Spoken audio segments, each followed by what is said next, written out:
Señor, gracias por tu palabra. Queremos venir a ella, Señor, así como te adoramos, también tienes cosas que seguir hablando a nuestros corazones y te pedimos que lo hagas y que podamos salir de aquí, pues tocados por tu espíritu, Señor, y por tu palabra. Y te lo pedimos en el nombre de Jesús. Amén.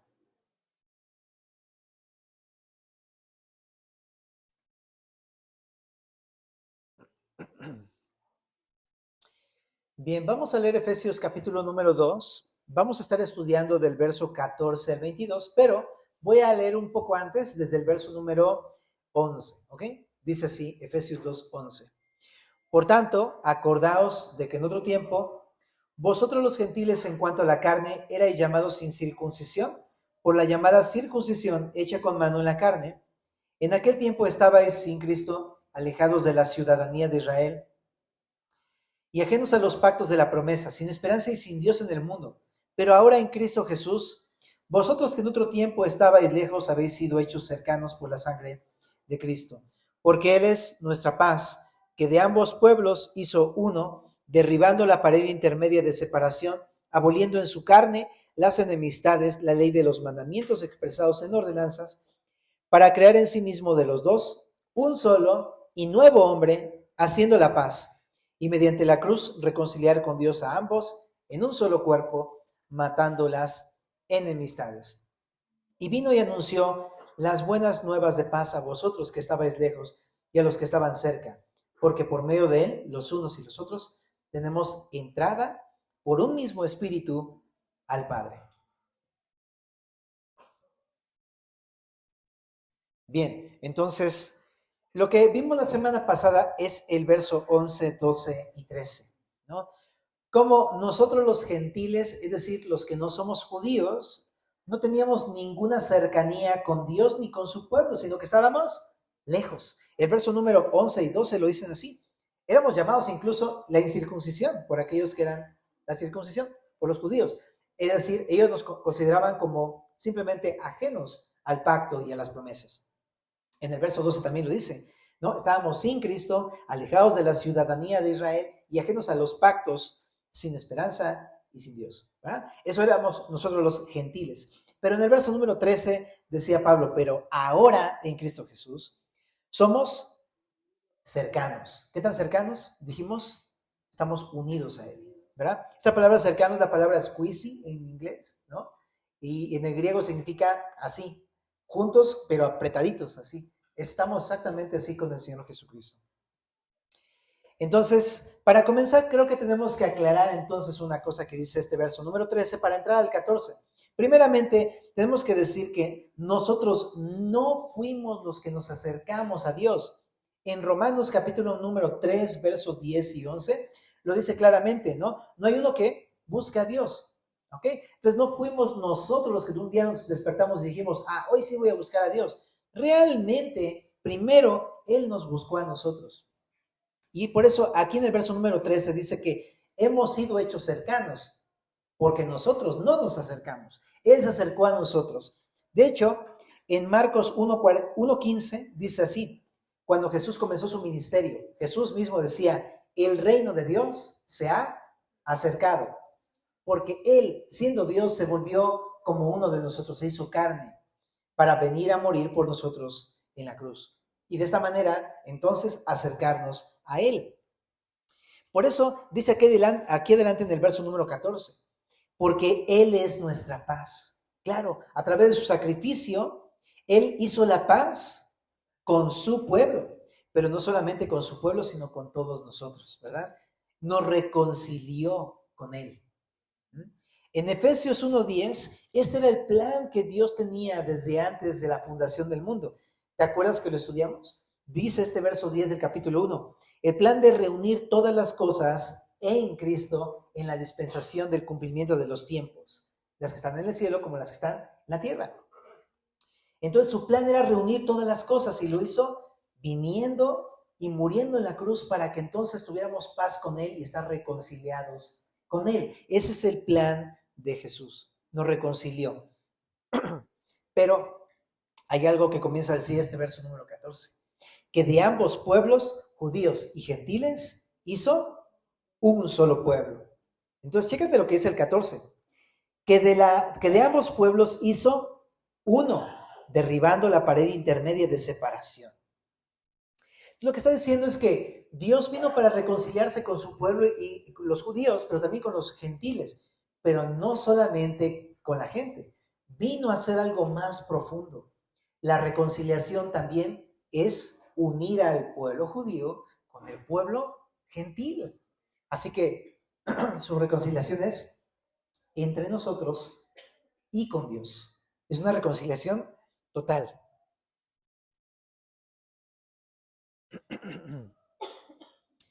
Bueno, pero vamos a hablar acerca de esto.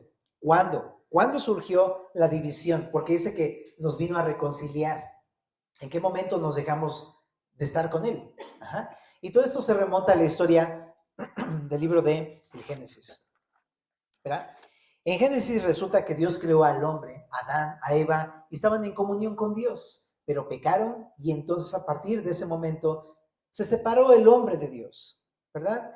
Y dentro de su plan maravilloso, Dios escogió una familia, a Abraham y sus descendientes, para que a través de ello, según la promesa de Génesis 12, capítulo 12, verso 2 y 3, ellos fueran luz a las naciones y a través del pueblo de Israel, del pueblo judío, Dios se reconciliará no solamente con ellos, sino con todas las familias de la tierra. Es lo que leímos la semana pasada, ¿no? En Él serán benditas todas las familias de la tierra.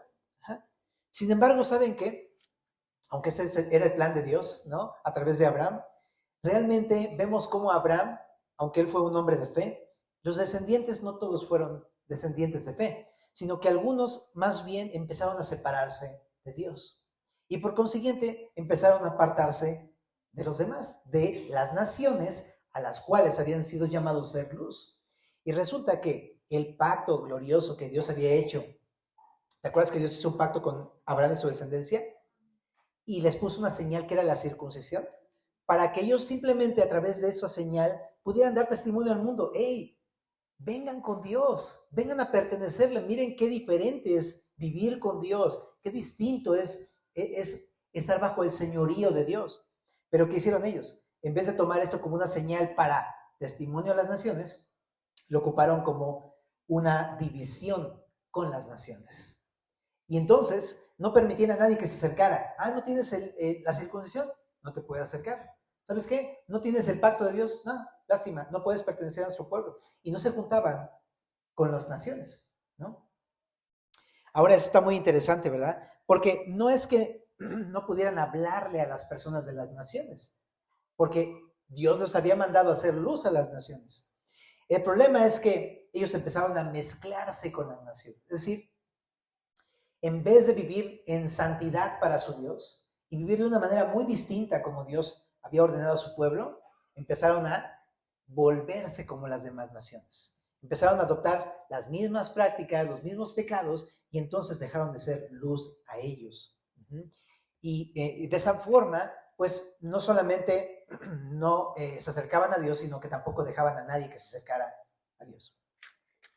Bueno, pero ese es un poquito de la historia de Israel para entender en qué momento sucedió esa ruptura entre judíos y gentiles. Fue ahí, precisamente, en el momento en que los judíos se apartaron de Dios.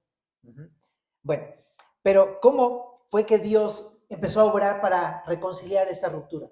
Bueno, ahí en el verso 14 dice que de ambos pueblos Cristo hizo uno solo. ¿A qué se refiere esto? Bueno, ahí pone de ejemplo esta frase: derribó la pared intermedia de separación. Esto es una metáfora, ¿no? Que significa que quitó todo lo que nos separaba de su pueblo, haciendo posible la unidad con su pueblo santo. Primeramente está hablando de una reconciliación con su pueblo. Él nos reconcilió con su pueblo.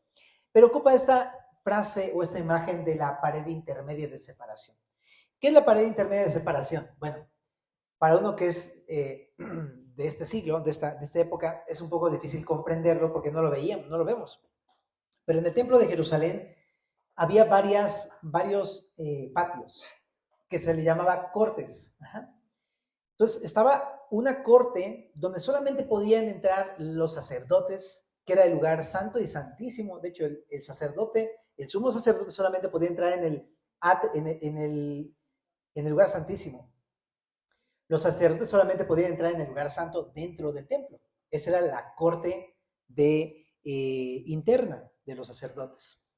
Pero justo afuera del lugar santo y santísimo del templo, había un pequeño recinto que era un lugar para judíos. Y había una corte para hombres y enseguida una corte para mujeres, ambos judíos.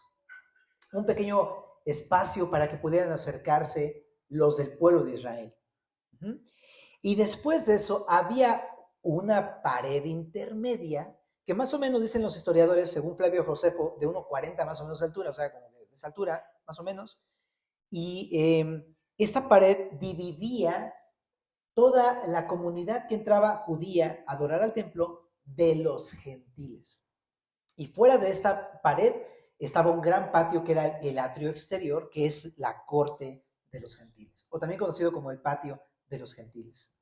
Y fíjense, esta pared impedía que los gentiles entraran a las cortes internas del templo. Te decía, Flavio Josefo, que fue un historiador judío muy, muy conocido, dice lo siguiente: había una división hecha de piedra, su construcción era muy elegante, sobre ella había pilares, los cuales se encontraban a la misma distancia unos de otros, declarando la ley de la pureza, algunas letras en griego y otras en romano, y decían que ningún extranjero podía entrar en el santuario, y existían tablas de advertencia, y las tablas decían lo siguiente: a ningún extranjero se le permite entrar más allá de la balaustrada que rodea el santuario y la corte judía. A cualquiera que se sorprenda será personalmente responsable de su muerte consiguiente. Esa era la advertencia, y de hecho había piedras que decían esta advertencia, y arqueológicamente existen esas piedras, las puedes encontrar en internet, ahí las fotos. ¿Ah? Está muy interesante. Entonces esta pared impedía que un gentil se acercara a Dios. Un ejemplo de la seriedad de esta pared intermedia está en Hechos 21, donde algunos judíos intentaron matar al apóstol Pablo porque pensaban que él había metido al atrio interior a un gentil. Y ese gentil se llamaba Trófimo. Ahí lo encuentras en Hechos 21. Y resulta que Trófimo, por cierto, que era de Éfeso. Entonces está interesante que les dé esta figura a los de Éfeso, porque Trófimo pasó esto. Ajá. Y lo tenían muy claro. ¿Cómo que no te dejaron entrar, Trófimo? No me dejaban entrar y nos acusaron de haber entrado y ya están queriendo matar a Pablo, ¿no? Entonces lo tenían muy fresco ellos, y era importante, era bien peligroso pasar este muro, ¿no?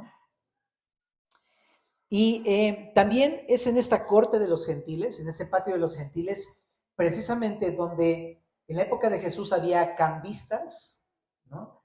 Y tenían ahí sus puestos en este patio, y fue donde Jesús, ¿no?, se enojó y echó fuera a estos cambistas de este patio, porque estaban impidiendo el acceso a los gentiles a que adoraran a Dios. Y por eso les reprende: la casa de mi padre es una casa de oración y ustedes la han convertido en una cueva de ladrones.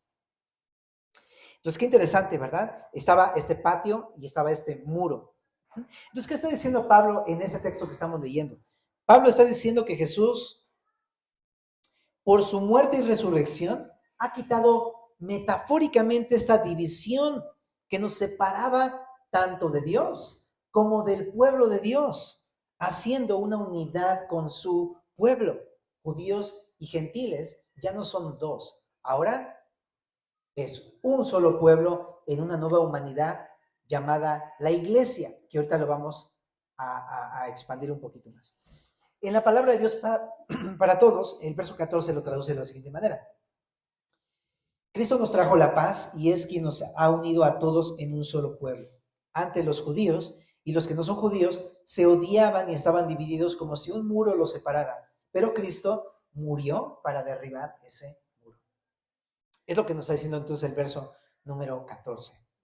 Ahora, en el verso número 15 continúa hablando precisamente de dos principales obstáculos que teníamos los gentiles con respecto de los judíos y que Jesús quitó de en medio. Entonces leamos el verso número 15.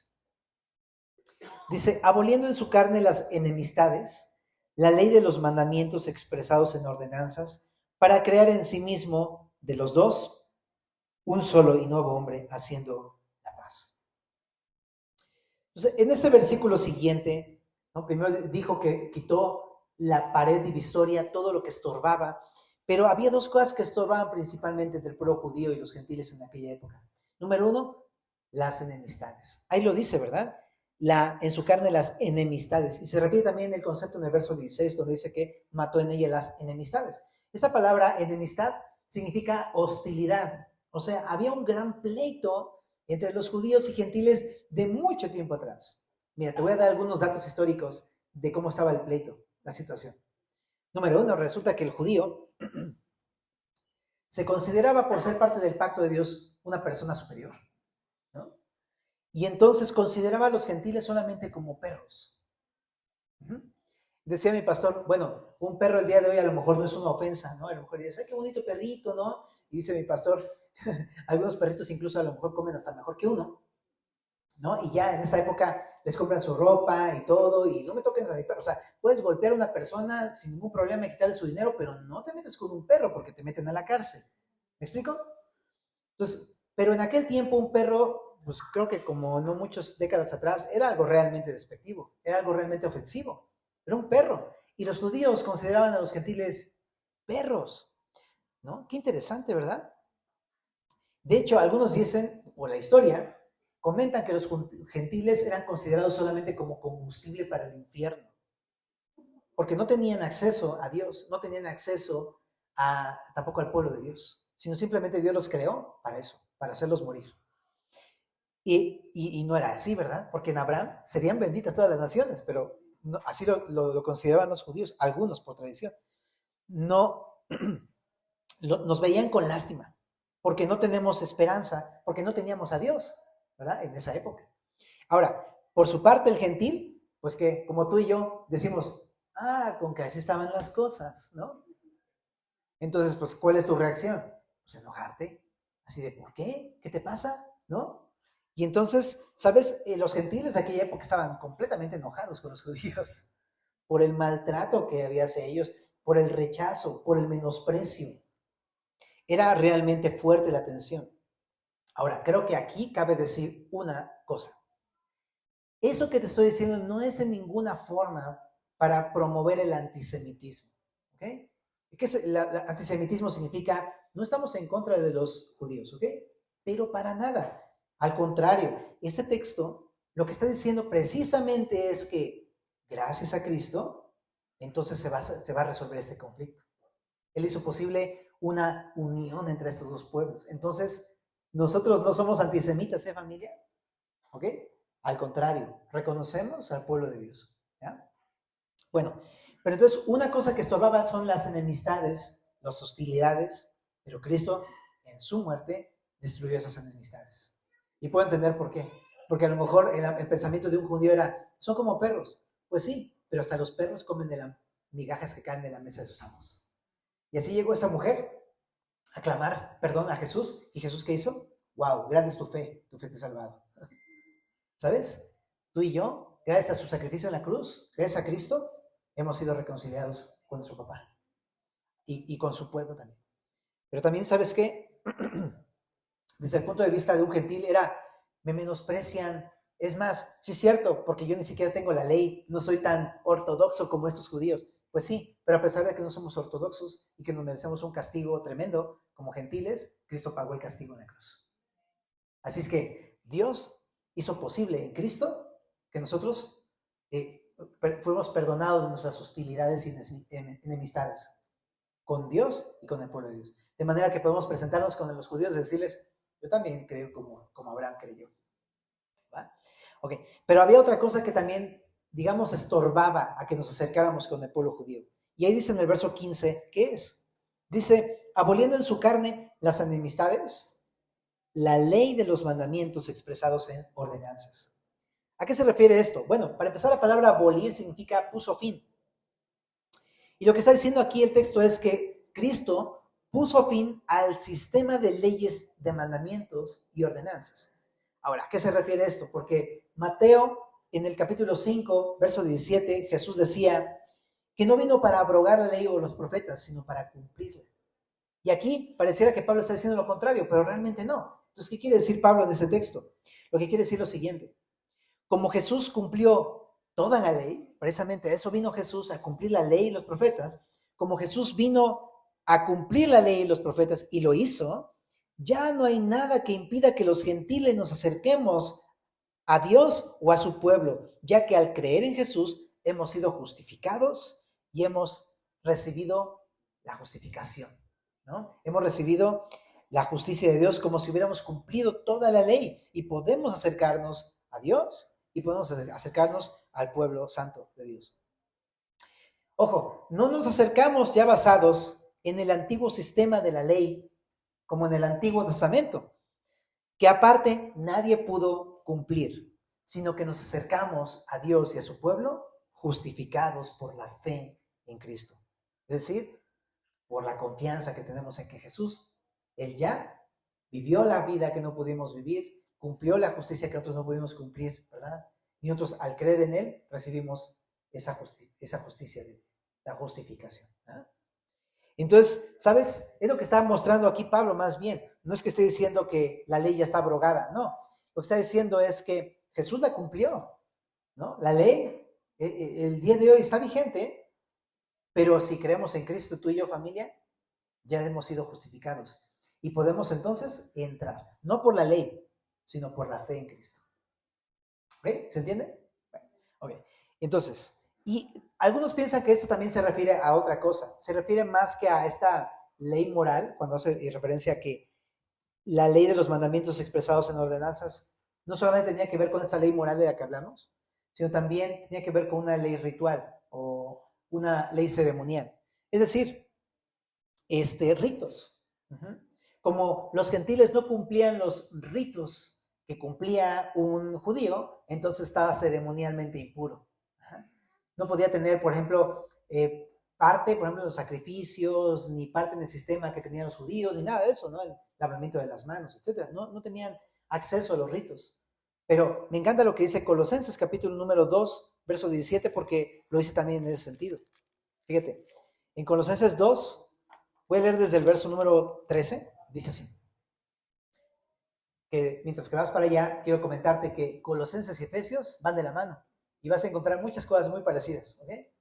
Pero dice así en Colosenses 2:13. Y a vosotros, estando muertos en pecados y en la incircuncisión de vuestra carne, os dio vida juntamente con él, perdonándoos todos los pecados, anulando el acta de los decretos que había contra nosotros, que nos era contraria, quitándola de medio y clavándola en la cruz. Y despojando a los principados y a las potestades, los exhibió públicamente, triunfando sobre ellos en la cruz. Por tanto, chécate, nadie os juzgue en comida o bebida o en cuanto a días de fiesta, luna nueva o días de reposo. Todo lo cual, dice ahí, es sombra de lo que ha de venir. ¿Qué está diciendo? Que todos estos ritos que tenían los judíos en el Antiguo Testamento, como los días de fiesta, las fiestas judías, los días de reposo, etc. ¿Sabes? Esto solamente era una sombra de Jesús. El Pentecostés es una sombra de Jesús. El día de reposo, el Shabbat, era una sombra de Jesús, ¿no? ¿Qué otra fiesta se te ocurre judía? El día de las primicias, la fiesta de las primicias, era una sombra de Jesús. La Pascua era una sombra de Jesús. Entonces lo que está diciendo el texto es, hey, aunque nosotros no tuvimos parte en estas cosas, gracias a Cristo, entonces ahora tenemos parte en estas cosas. ¿Por qué? Porque Cristo es el cuerpo, de lo cual estas cosas, los ritos, eran solamente la sombra. Entonces, ¿qué estoy diciendo con esto? Estoy diciendo que estorbaba la ritualidad de aquella época, ¿verdad? Estorbaba. Pero Cristo, ahora sí que cumplió todo esto. Él es el cuerpo, la imagen de lo que hablaban estos ritos, y en Él se cumplen todos ellos. Por eso, al creer en Cristo, tú y yo ya no necesitamos cumplir ritos. Podemos acercarnos con libertad. Ajá. Pero en el verso número 15, entonces, voy a leer otra vez todo el versículo. Aboliendo en su carne, o sea, poniendo fin en su carne, o sea, en su sacrificio, las enemistades, la ley de los mandamientos expresados en ordenanzas, para crear en sí mismo de los dos un solo y nuevo, ¿qué dice ahí? hombre haciendo la paz. Lo que estás diciendo entonces, había una pared divisoria entre judíos y gentiles, las enemistades y los pleitos, pero también una ley de mandamientos, ya sean morales o rituales que estorbaban. Pero Cristo hizo posible que todo eso que estorbaba fuera quitado de medio, al creer en Jesús, al estar en Cristo. ¿Para qué? ¿Cuál es el propósito de que nos haya querido unir en un solo pueblo con los judíos? Aquí está este siguiente punto. El punto es este: para crear de los dos un solo y nuevo hombre. ¿Qué está diciendo? Esta palabra es la palabra hombre, es la palabra antropos. Aquí tenemos un hermanito que trabaja en el Museo de Antropología, ¿no? Que estudia precisamente al hombre, la humanidad. Pero esta palabra también se puede traducir no solamente como hombre, sino como humanidad. Lo que está diciendo entonces es, el propósito de que Cristo muriera en la cruz fue para quitar todos esos estorbos a fin de que tanto judíos como gentiles ya no fuéramos dos pueblos separados. Fuéramos una nueva y única humanidad. Un solo pueblo unido. Ya no judíos y gentiles juntos, no más. Un solo pueblo, una nueva humanidad, que todavía no ha revelado el nombre en este versículo, pero en el capítulo 3, en el verso número 10, lo revela Pablo. Y lo voy a adelantar para de una vez concluir con este punto. En el verso 10 del capítulo 3 de Efesios dice, para que la multiforme sabiduría de Dios sea ahora dada a conocer por medio de la iglesia a los principados y potestados en lugares celestiales. ¿Cómo se llama esta nueva humanidad que Jesús creó? Que ya no se trata de judíos y gentiles. La iglesia. Es exactamente el nuevo hombre al que se refiere, esta nueva humanidad a la que está refiriéndose Pablo aquí. Y era el plan de Cristo desde antes de la dispensación de cumplimiento de los tiempos. ¿Ya? ¡Qué maravilloso! La iglesia no es un plan del día de hoy. La iglesia es algo que Dios tenía de antemano desde antes de la creación del mundo, y su plan era, a pesar del pecado y de la separación que hubo, reunir otra vez a toda la humanidad en un solo y hermoso cuerpo, la iglesia. ¿Ok? Eso es lo que está expresando este capítulo número 2, verso número 15. Y es mediante la paz. Y lo vemos en el Nuevo Testamento de una manera práctica, porque pues resulta que un judío le predicó a un gentil. En Hechos 10, la casa de Cornelio, ¿verdad? Y a partir de ahí, tanto judíos como gentiles formaban parte en la iglesia, ¿no? Y se llevaban, y ya no era como, es que él es judío y tú gentil. No, ya eran hermanos, ya no eran unos u otros, eran hermanos. Hasta luego también por ahí en Hechos hubo un problema, en Hechos 6, ¿verdad? Donde se favorecía a las viudas de los judíos, y entonces ahí hubo un conflicto y se solucionó, porque no debía ser así. Ya no son dos, ¿verdad? Es un solo cuerpo. Ahora, ok. Ahora quiero ir al verso número 16, porque continúa con la idea. Nos reconcilió con su pueblo, pero ¿sabes con quién más nos reconcilió? Con Dios. No reconcilió por separado a la iglesia con Dios, ni separado a los judíos con Dios, sino que nos unió en un solo pueblo con los judíos para, junto con ellos, en esta nueva humanidad llamada iglesia, unirnos y reconciliarnos con Dios. Fíjate el verso número 16. Y mediante la cruz, reconciliar con Dios a ambos en un solo cuerpo. Entonces está expresando que este plan de salvación es a través de la iglesia, y tanto judíos como gentiles estamos reconciliados con Dios a través al pertenecer a la iglesia. Ajá. Eso es lo que está diciendo. Ahora, ¿cómo ser parte de la iglesia? Que creo que es la pregunta, ¿verdad? Juan 1.12 es la respuesta. En Juan 1.12 dice, a los que creen, a todos los que le recibieron, gracias, a los que creen en su nombre, les dio potestad de ser hechos hijos de Dios. Para ser parte de este pueblo simplemente tenemos que creer en Jesucristo. Y es la forma en cómo ahora somos parte de la iglesia, y es la forma en cómo somos reconciliados con Dios. Entonces te decía, no solamente reconcilió a judíos, también reconcilió a los gentiles y todo a través de la cruz. Es lo que está diciendo este pasaje.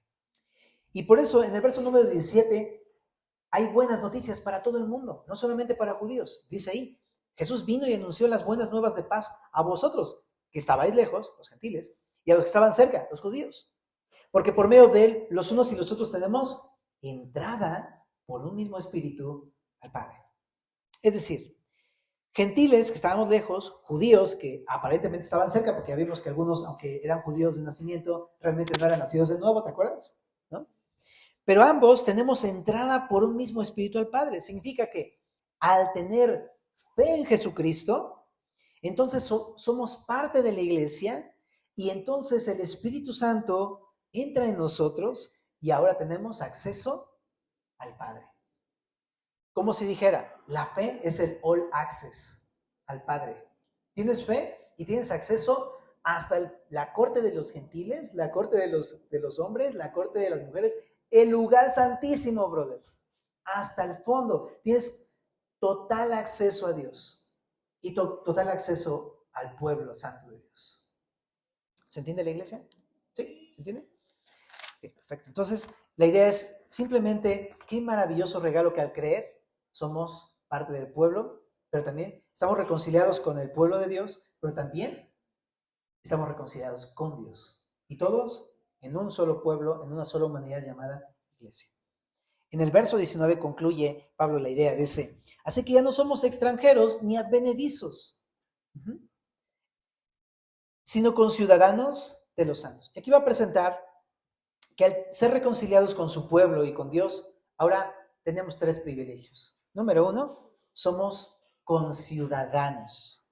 Esta palabra conciudadano significa un ciudadano juntamente con, eso es lo que significa la palabra conciudadano, un ciudadano juntamente con. Es decir, al creer en Cristo somos ciudadanos del reino de los cielos, pero no somos individuos, sino formamos parte de un pueblo, de un nuevo pueblo llamado la iglesia. Y no está desconectado, estamos juntamente con otros que han creído en Jesús y formamos todos juntos la ciudad de Dios. ¿Ok? Entonces, por eso dice, somos conciudadanos. Pero también dice aquí que somos miembros de la familia de Dios. Entonces, no solamente conciudadanos del reino de los cielos, sino también al creer en Jesús somos hijos de forma individual, pero no estamos separados. También de forma grupal somos un solo cuerpo, unido. ¿Cómo se llama ese cuerpo? La familia de Dios. En 1 Timoteo, capítulo número 3, es por eso que Pablo también dice, ¿no? Dice que la iglesia es la,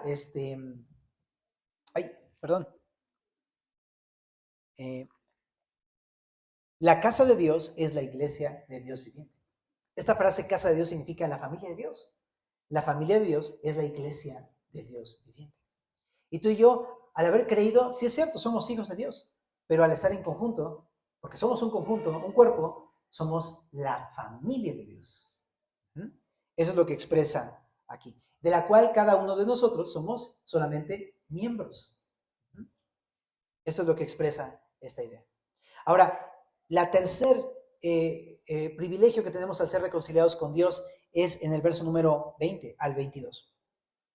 Somos el templo de Dios. Fíjate lo que dice, edificado sobre el fundamento de los apóstoles y profetas, siendo la principal piedra del ángulo Jesucristo mismo, en quien todo el edificio bien coordinado va creciendo para ser un templo santo en el Señor, en quien también vosotros sois juntamente edificados para morada de Dios en el Espíritu. En tercer lugar, somos un templo de Dios. Ya vimos que somos conciudadanos, somos la familia de Dios, pero también somos un templo, el templo de Dios. Esta nueva humanidad, llamada la iglesia, es el nuevo lugar donde Dios habita a través de su Espíritu. Antes habitaba en un tabernáculo en el desierto, ¿te acuerdas? Después empezó a habitar en el templo de Jerusalén. Pero dice, no, ya no. Ahora me va a placer habitar en mi iglesia, en esta nueva humanidad. Ahora ellos son mi templo, ¿no? A propósito, ¿sabías que tú y yo, al creer en Cristo, somos el templo de Dios? Habita en nosotros Dios mismo a través de su Espíritu Santo. Es lo que está diciendo. Ahora, y esta nueva humanidad está fundada en una verdad, en la verdad de los apóstoles y profetas. ¿A qué apóstoles y profetas se refiere? Porque en el Antiguo Testamento no había apóstoles, ¿verdad? Se refiere precisamente a la doctrina que fundaron los apóstoles que Jesús mismo levantó para este mismo fin, a los 12, ¿no?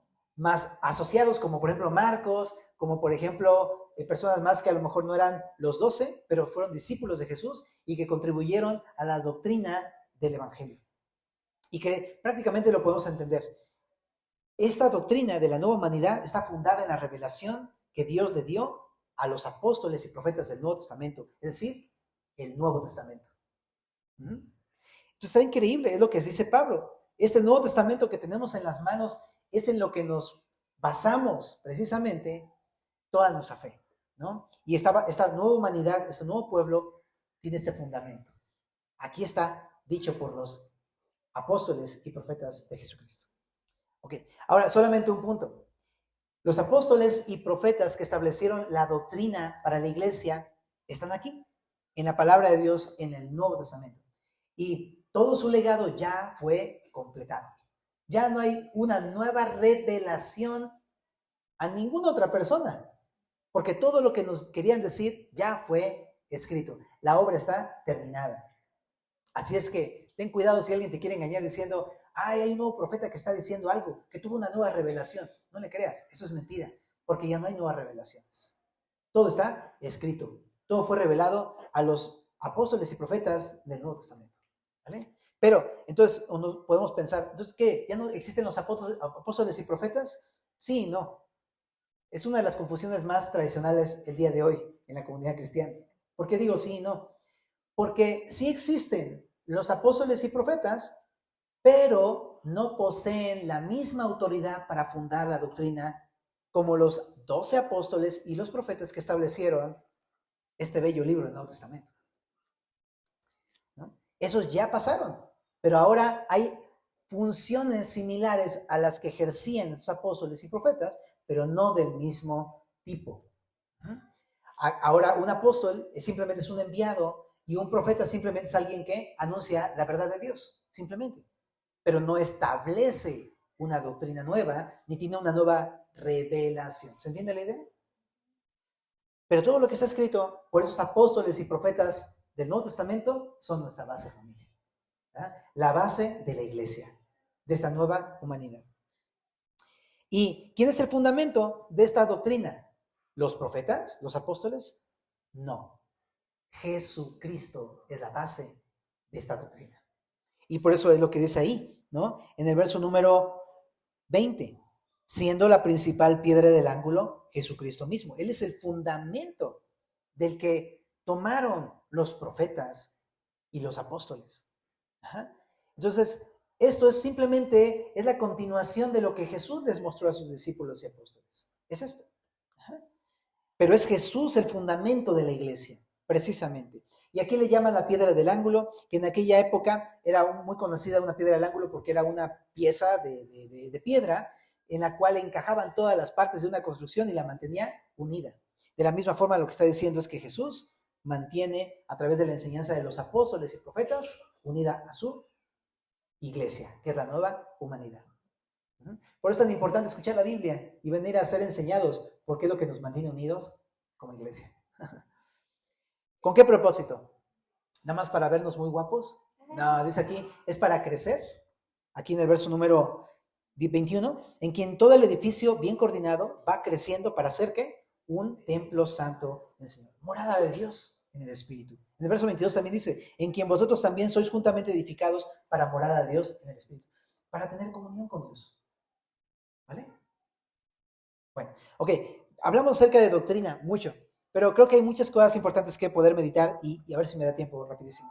Yo creo que sí, porque ya le metí como 1.7 de speed aquí bueno, número 1, y creo que es bien importante. Dios me habló muchísimo acerca de esto. El plan de Dios, familia, es reconciliar en Él todas las cosas en esta nueva humanidad llamada la iglesia. ¿Estamos? ¿Hasta aquí? Okay. ¿Y cómo lo hace? Bueno, déjame llevarte a otra carta que es 2 de Corintios, capítulo número 5. Ya lo vimos a través del evangelio. Pero fíjate cómo lo dice en 2 Corintios 5. Verso 17.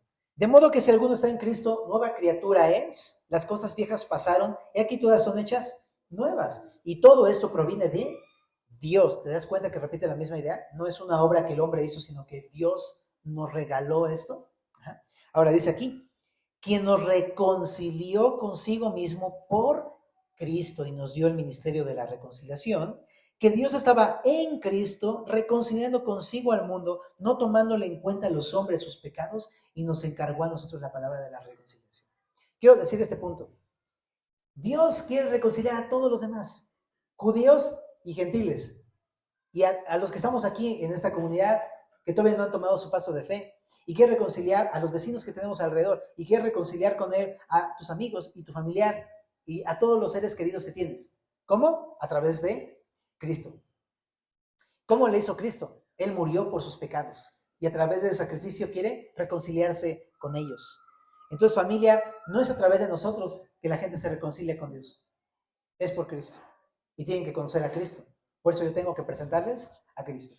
Ajá. Pero, una cosa, aunque lo haga Cristo, nosotros hemos sido encomendados para hablarles de esa reconciliación que Dios quiere tener con ellos, ¿no? Como lo leímos ahí, nos encargó a nosotros la palabra de la reconciliación, el ministerio de la reconciliación. Si quieres servir a Dios, sírvele en esto, háblale de Cristo a las personas. Ajá. Y así como en algún tiempo ocupó a los judíos como luz a los gentiles y no lo fueron, ahora quiere ocupar a la iglesia para hacer luz a todas las naciones. Entonces, eso es lo que vemos aquí. Dios te quiere ocupar a ti y a mí, que somos parte de la iglesia, para alumbrar a los que están en oscuridad en este mundo. Cristo derribó la pared intermedia de separación para que todos al creer en Cristo puedan venir con libertad a conocerlo y entrar hasta su misma presencia. Entonces, en primer lugar, hablemos de Cristo a las personas, ¿verdad? Pero eso ya lo hemos dicho en diversas ocasiones. Déjame tocar este punto. La pregunta es, ¿estaré yo poniendo alguna pared de separación que les estorbe o impida acercarse a Cristo? Pregúntate eso en tu corazón. ¿Estás poniendo alguna pared de separación que les estorbe o impida acercarse? Muchas veces ponemos esto y a veces no nos damos mucho cuenta. Pensamos como los judíos, nosotros estamos haciendo las cosas bien, ¿no? Ellos son unos impíos que no quieren acercarse. Y a veces pensamos como ellos, de manera así, religiosa. Y de una manera u otra, estamos estorbándoles para que ellos se acerquen a Dios. Ya sea a nuestros vecinos, ¿no? Pregúntate, o sea, ¿qué pensarían tus vecinos? ¿Pensarías que con tu conducta y con tu vida y con tus palabras le estás ayudando a acercarse a Cristo? ¿O más bien lo estás alejando? O piensa en tus mismos hijos o tu familia. Porque uno dice, yo soy cristiano, todos somos cristianos, mis hijos también son cristianos. Ok, sí, pero piensa eso. ¿Tú con tu vida estás haciendo que se acerquen o se alejen? ¿Estás abriendo la puerta o estás cerrando la puerta? Con tu conducta, con tu vida, con tus palabras, con tus gritos, todo eso. ¡Qué fuerte! Entonces, pregunto de nuevo. ¿Estaremos teniendo alguna pared que les impida acercarse? Ahora, hay algunas cosas que creo que nos ayudan a detectar si realmente tenemos una pared que esté estorbando a los demás a venir a Cristo. Número 1, cuando ponemos reglas para acercarse, ¿no? El viejo sistema de las obras o de la ley. No puedes acercarte a Dios si no cumple los mandamientos. ¿Qué es eso? Es una tremenda pared, no de 1.4 metros, es una pared inalcanzable que nadie puede brincar. Porque ¿sabes qué? Decirle a alguien que no se puede acercar a Dios si no obedece primero, entonces es decirle, te vas a ir al infierno, porque no va a poder obedecer. Una persona no va a poder obedecer hasta que primero no conozca a Cristo y entonces va a poder obedecer. Pero si no, no. Y de repente muchos hacemos eso con los niños, ¿no? Les hacemos pensar que es por obedecer que Dios los va a aceptar.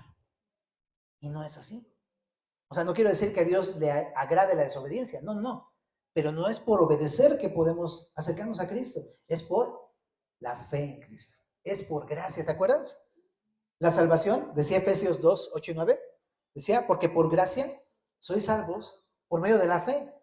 Y esto no de vosotros, es un don de Dios, no por obras para que nadie se gloríe. Entonces, no debemos enseñar a las personas eso. Muchas veces lo hacemos cuando le decimos, ¿y tú lees tu Biblia? Es como, ¿cómo puedes esperar que lean su Biblia si ni siquiera están reconciliados con Dios? Y lo señalamos, ¿no? ¿No lees tu Biblia? Es un impío, es un pagano, ¿no? No ora antes de la comida, qué bárbaro, qué bárbaro. Por eso estamos como estamos, ¿no? Y es eso, es ponerles un estándar que no pueden alcanzar. Y de esta manera estamos poniéndoles un estorbo. Pedro cometió esa equivocación, aún después de ser cristiano. Pedro empezó a apartarse de los gentiles y a comer solamente con los judíos, y llega Pablo y le da una tremenda reprensión, ¿verdad? Le dice, ¡hey! Estás actuando como una persona que no sabe que hemos sido reconciliados en una sola humanidad, en Gálatas. Y le dice, ¡hey! No es por obras, no es por la comida o por la bebida. Eso ya pasó, ya lo cumplió Cristo. Somos una nueva humanidad por fe. Así es que no sabemos si Pedro se arrepintió de esa exhortación o no, pero el punto está en que nosotros solemos ser así a veces. Pensemos, ¿estoy haciendo esto con mi familia, con mis amigos, con mis vecinos? Otra segunda manera de poner una pared intermedia es la siguiente: un mal testimonio, un mal ejemplo con mi vida, ¿verdad? Eso es de lo más común, que decimos ser cristianos, ¿no? De tal manera amó Dios al mundo. ¡Ey, ya cállate! ¡No, apaga la tele! ¿No? Que ha dado a su hijo unigénito para que tú... ¡Ya te dije que deje! Ya sabes, ¿no? Ya sabes. Por un lado, decimos, hay gracia y fe, pero por otro lado, nuestra vida está dando un mal testimonio, familia, un mal ejemplo de lo que realmente significa ser parte de esta nueva humanidad. Entonces pregúntate, ¿estoy dando un mal testimonio a alguien con mi vida? ¿No? ¿Un mal ejemplo? No estoy hablando de muchos. Con un mal ejemplo que demos, probablemente le pongamos el pie a alguien. Por eso dice ahí también Pablo en Romanos, ¿no? Que por causa de nosotros es blasfemado el nombre de Dios entre los gentiles. Dice, no, pues mira cómo son los gentiles, mira cómo son la iglesia, ¿no? No, si son así, pues mejor ya no voy. No, ¿para qué? ¿Para qué voy a meterme ahí? ¿No? Entonces, por eso, un mal testimonio es una barrera, es una pared. Otra cosa, aparte de un mal testimonio, un mal trato, hostilidades, enemistades, pleitos. ¿Cómo quieres que se acerquen a Cristo si tú estás en pleito con esa persona? Si tú sigues manteniendo la enemistad, la hostilidad, el pleito y la contienda con una persona. Y luego decimos, no, pues yo estoy peleado con él, a ver, que haga lo que quiera, que encuentre a Dios. ¿Cómo quieres que se acerque a Dios si tú no vas y lo rescatas? ¿Sabes? La hostilidad, la falta de reconciliación entre dos personas o los pleitos entre dos personas son los peores muros de división. Si tú en verdad quieres que esa persona venga al Señor, yo lo que te quiero invitar es que vayas con esa persona primero a reconciliarte. Porque no se va a reconciliar con Dios si no, primero tú vas con esa persona. Y la neta es que sí tenemos que pedir perdón. Tenemos que ir a pedir perdón. O a veces simplemente no hay trato. ¿No? Yo no me peleo con nadie, pero nada más no le hablo a nadie. No, pues así como quieres, ¿no? ¿Cómo se va a reconciliar la gente si no le hablas a nadie? Simplemente no hay trato. El no haber trato, el quedarte callado, es un muro. O sea, estás impidiendo que alguien... Tú tienes el tesoro del evangelio y lo tienes y lo sabes. Y es como... Qué increíble, está impresionante. Pero si no le hablas a nadie, esa es una barrera. Entonces tenemos que quitar esas cosas. Tienes que tratar y tratar con amor. Y tenemos que reflejar el evangelio. Entonces, tengo que preguntarme, ¿o les estoy recibiendo porque sé que mi Dios les recibe? ¿O no lo estoy haciendo? ¿No? Ya no hay pared divisoria, ¿no? Entonces, ¿qué te animo como este último punto bien práctico? Pidamos perdón, familia. Primeramente a Dios por ser religiosos, ¿no? A través de nuestra religión, de nuestros mal testimonios, maltrato, de nuestra falta de trato, estamos poniendo una barrera con las personas. Pidámosle perdón a Dios por esa religiosidad. Pero número dos, tenemos que reconciliarnos con esas personas para que ellos se reconcilien con el Señor. ¿Oramos, familia? Señor Padre, queramos darte gracias por la palabra que leímos hoy y te pedimos que nos ayudes a tomar en cuenta esos consejos que tú nos das. Tú ya sabes si pones en nuestros corazones, en nuestras mentes, si tenemos alguna persona con la que estamos muy mal. Te rogamos que nos perdones por eso, por ser tropiezo a muchos, a lo mejor a tu evangelio.